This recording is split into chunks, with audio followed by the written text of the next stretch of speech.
Hey everyone, in this video I'll be showing you how to change port number in Node.js code. So let's get started. So you'll be having this app.listen, right, and you'll be having a number over here.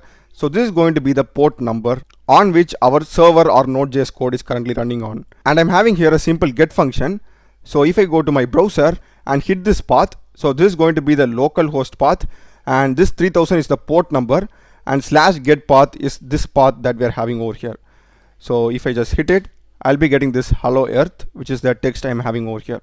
So for changing the port, just go here and just change this number to 4000 or any number, 4-digit number you want, and make sure that that number isn't in use at the moment by any other application. Okay, after changing it, save it, and you need to stop it, Ctrl+C to stop, and again rerun your application. So now if I go to my browser and refresh it, this time I won't be getting any output because we have just changed the port number from 3000 to 4000.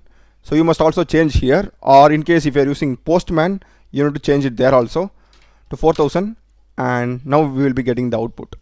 So that's the video, guys. I hope you would have found this useful. Do check the playlist of my channel. I've done a lot of videos in programming and AI, other CRUD operations using Node.js, Spring Boot, MySQL, MongoDB, etc. Check the playlist, subscribe me. Thanks for watching.